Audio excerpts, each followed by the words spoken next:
Halo guys, balik lagi di Inside Camp bareng gue, dan kali ini gue akan mencoba mengendarai sepeda motor listrik ini.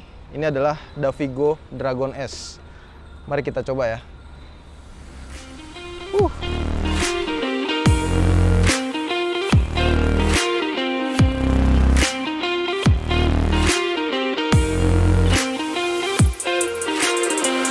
Oke, buat kalian yang suka banget sama motor sporty, ya bisa dibilang ini desainnya mengusung sporty ya. Kalau biasanya kan beberapa waktu lalu gue sempat bahas yang klasik, tapi ini yang sporty. Jadi gue nyari ya sepeda motor listrik yang desainnya cukup berbeda lah. Dan ini cocok banget ya buat dipakai di perkotaan, ataupun anak-anak kuliah juga cocok banget pakainya. Nah, sedikit perbandingan aja ketika gue nyoba pertama kali motor ini, dan bisa dibilang responsif gasnya itu cukup baik ya. Cukup cepet gitu, nggak dalam kayak yang beberapa waktu lalu gue sempet bahas juga. Nah, ini cukup berbeda, dia cukup dangkal dan cukup responsif. Dan gue pribadi lebih suka sebenarnya yang kayak gini ya. Beberapa netizen yang udah pernah nyoba motor listrik kan bilang ya bahwa motor listrik tuh gasnya itu ngagetin, dan akhirnya gue ngerasain juga. Ya menurut gue ini bukan ngagetin ya, tapi lebih ke responsif aja sih, karena gasnya itu cukup dangkal ya. Jadi sekali gas gitu dikit aja itu udah langsung masuk gasnya. Nah, kenapa bisa sangat responsif? Karena motor ini sendiri menggunakan daya motor itu sebesar 2000 watt, yang dimana ukuran segitu udah sangat besar ya untuk sekelas motor listrik. Nah, untuk speed atau kecepatannya motor listrik Dragon S ini sendiri maksimal bisa 75 km per jam, yang dimana itu bisa dibilang cukup lumayan kenceng juga untuk di daerah-daerah perkotaan kayak di Jakarta ini ya. Nah, untuk jarak tempuhnya sendiri itu bisa dibilang cukup lumayan jauh untuk sekelas motor listrik ini. Bisa ya Jakarta Bogor pulang pergi lah, sekitar 120 km-an ya. Nah, untuk lampunya sendiri ini menggunakan LED light, dan juga untuk ukuran bannya ini menggunakan yang 100/80/12, dan ini udah tubeless ya. Depan belakang sudah menggunakan disc brake dan juga ada hydraulic sistemnya. Nah, untuk sistem pencahayaannya kayak tadi gue bilang, dia menggunakan lampu LED, dan untuk penerangan jalan dia posisinya lampunya itu ada di sebelah bawah, berbeda dengan lampu sen yang posisinya itu di bagian stang motornya ini ya. Untuk di bagian handbar sebelah kiri ini tersedia beberapa tombol, dan menurut gue nih tombolnya lebih enak ya, walaupun agak sedikit keras. Terus ini ada lampu dekat dan jauh, ada tombol lampu hazard, dan ini untuk lampu sein. Terus di bawah ada klakson. Nah, untuk handbar sebelah kanan ini ada ARS, bisa kalian jadiin throttle gas apabila throttle yang utama ini rusak atau mati lah. Nanti bisa disetting, kalian tinggal pencet aja yang cukup lama. Nah, nanti ketika udah bunyi itu udah bisa digunakan sebagai gas. Jadi gasnya itu kalian tinggal pencet tombolnya aja gini. Gila. Terus RD ini untuk kayak bisa dibilang untuk starternya lah ya. Terus ini di bawahnya ada switch untuk lampu, dan di bawahnya lagi ini ada percepatannya 1, 2, dan 3. Nah, untuk tampilan speedometernya ini udah digital ya. Gue coba nyalain. Oke. Di sini ada indikator baterai, terus ada parking mode-modenya di sini. Terus ada indikator lampu, odometer nih udah 170-an. Udah kayak gitu aja sih. Dan ini mode percepatannya 1, 2, dan 3. Nah, untuk gue pribadi, gue lebih suka indikator baterai itu menggunakan angka ya. Jadi ya bisa lebih detail ketahuannya lah. Dan menurut gue ini brightness-nya sedikit agak kurang terang ya, karena kalau siang terik itu nggak terlalu kelihatan. Jadi kadang harus begini banget nih, berhenti dulu, dan harus gue tutupin dulu gitu. Oke, untuk kuncinya sendiri udah semi keyless, jadi tinggal kayak gini aja. Dan menurut gue nih bunyinya itu cukup kenceng ya, jadi kadang agak bikin orang salfok lah istilahnya. Tapi kalau udah biasa sih aman aja ya. Dan ini kalau mau buka joknya juga bisa dari sini kayak gitu. Dan di sini ada port USB, bisa kalian gunakan untuk ngecas handphone, dan handphonenya bisa kalian taruh di kompartemen yang bisa dibilang cukup luas ini ya.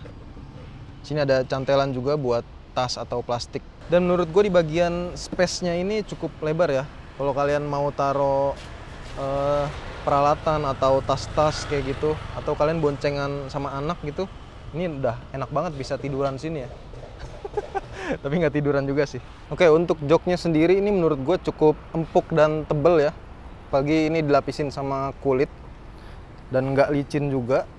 Baik itu yang mengendarai ataupun yang dibonceng ini sama-sama nyaman ya, karena gue udah pernah nyobain dibonceng dan juga ngendarain motor ini. Dan dipakai lama-lama sih nggak terlalu pegel ya, beda sama kayak motor-motor bensin yang joknya itu tipis banget. Oke, untuk di bagian belakang di sini lampu sennya menggunakan yang kayak kuping kayak gini ya. Dia misah antara lampu rem dan lampu sen. Nah, kalau untuk yang suka bepergian jauh ya, kalian bisa pasangin ini apa ya namanya?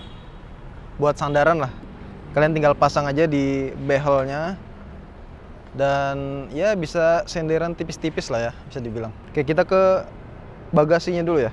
Di sini cukup berbeda karena bagasinya bisa dibilang cukup luas ya, bisa kalian taruh charger kayak gua gini nih, naruh charger di sini bisa dibawa-bawa ataupun naruh helm yang nggak terlalu besar tapi ya, ataupun ya jaket-jaket atau baju-baju kayak gitulah, sepatu. Ini enak banget sih karena baterainya sendiri dia di bagian bawah naruhnya.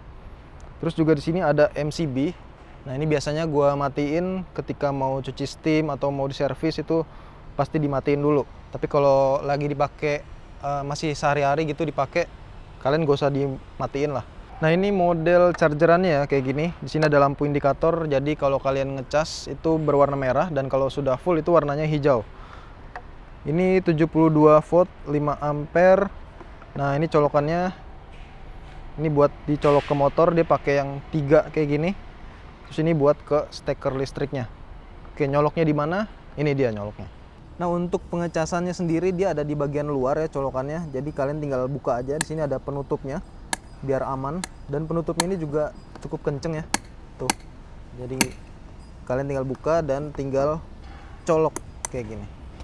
Oke, paling terakhir dari segi harga, untuk Davigo Dragon S ini dijual kisaran 18 jutaan dan itu belum termasuk surat-surat dan belum ada subsidi dari pemerintah juga ya. Oke, kesimpulannya setelah gua pakai beberapa kali motor ini, ya bisa dibilang ini motor sangat cocok banget ya dipakai untuk di daerah perkotaan yang kalian pakai sehari-hari buat bekerja gitu ya. Apalagi kalau kalian misal rumah di Bogor terus kerjanya di Jakarta, bisa pakai motor ini karena jarak tempuhnya itu cukup jauh, sekitar 120 km ya.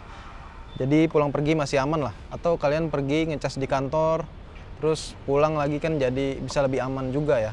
Nah, paling terakhir banget nih, selain beberapa spesifikasi yang bisa dibilang cukup gua suka, mulai dari jarak tempuh, terus waktu pengecasan yang nggak terlalu lama ya, bisa dibilang 7 jam itu bisa kalian tinggal tidur sebentar. Terus juga apa ya, paling catatan sedikit dari speedometernya nih, karena menurut gue ini nggak terlalu terang. Kayak tadi gue bilang, kalau udah siang hari terik ini nggak terlalu kelihatan, jadi kadang harus berhenti dulu atau nyari tempat adem dulu gitu. Terus yang gue suka juga ada boost stepnya, yang posisinya itu bisa dibilang nyatu sama bodinya kayak gitu, jadi nggak terlalu kelihatan kalau itu ada boost stepnya ya. Oke, paling segini aja pembahasan gue soal motor listrik dari Davigo Dragon S ini. Ya, siapa tahu kalian ada yang mau beli atau mau kepo pengen nyobain gitu ya, kalian bisa datang aja ke showroomnya di daerah Jakarta Barat atau di, ya banyak sih sebenarnya, kalian bisa cek aja di Instagramnya.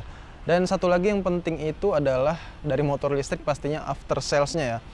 Nah, menurut gue Davigo ini bisa dibilang after salesnya cukup bagus. Ada service area juga di bagian showroomnya gitu ya. Dan pas gue datang juga ya ada beberapa lah itu yang sudah dilayani di service area. Jadi kalau kalian ada keluhan sama motornya itu bisa langsung datang aja ke showroomnya gitu. Nanti bakal dilayani dengan baik lah. Paling ini nih suaranya ya, kalau bisa ada volumenya lah buat ngecilin suara buka kuncinya ya. Oke, gue mau cabut dulu. Sampai ketemu di video selanjutnya ya. Wah.